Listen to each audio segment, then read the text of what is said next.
They're asking us, what is the missing denominator? The missing denominator, how do we find the missing denominator? Now we need to ask ourselves, what can I divide both my 9 and my 12 to get the missing information? Okay, so I'm going to give you a few seconds to do this one on your own, and then we'll see, then I'll tell you. Okay, so how can we find the missing denominator?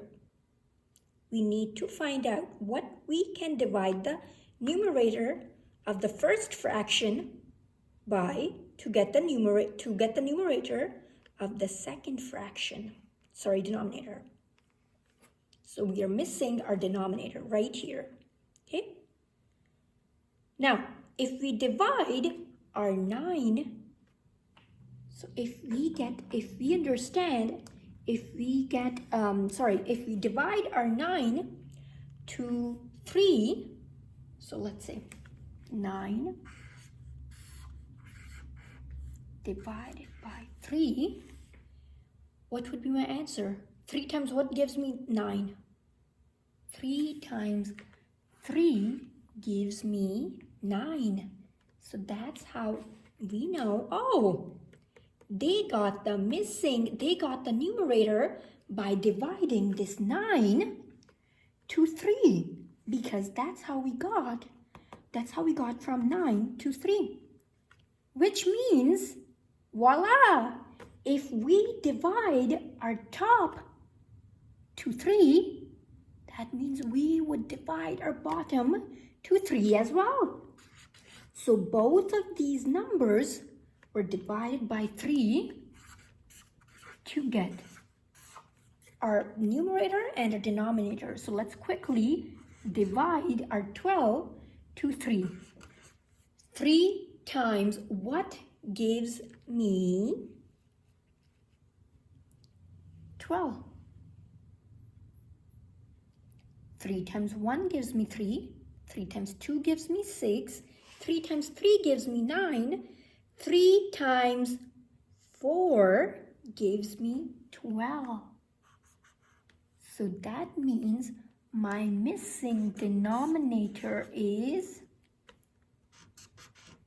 4.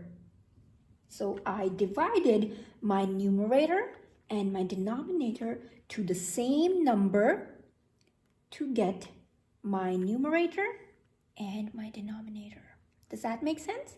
And here I even drew this bar for you. So we have 1, 2, 3, 4 denominator, and 3 parts are shaded. 1, 2, 3.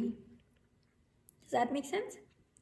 Now, just to quickly practice our lesson, just to quickly go over equivalent fractions, I am going to write 4 numbers on this board, on this paper, and I'm going to ask you to make up 2 equivalent fractions using those numbers.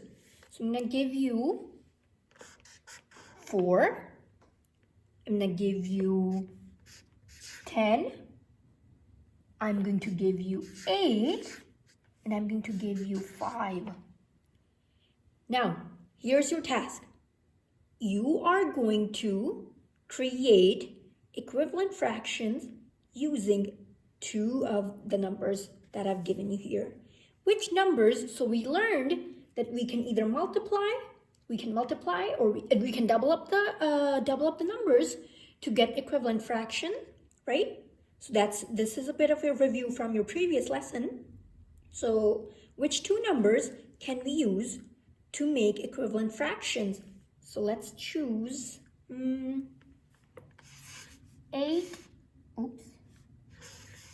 over 10. Okay, let's choose 8 over 10 to make equivalent fractions.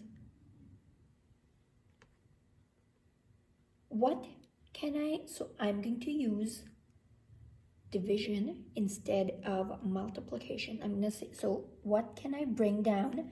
So 8, if I were to divide it, if I need to make it small. So here's a trick, grades 3. Whenever, I've told you, whenever we need to make a number bigger, we multiply. Whenever we need to make it smaller, we divide it. Okay, so I've given you these 4 numbers, and your task is to make 2 equivalent fractions. If I choose 8/10 and I need to go smaller, what would be my equivalent fraction using division? I'm only left with 2 options. So it would be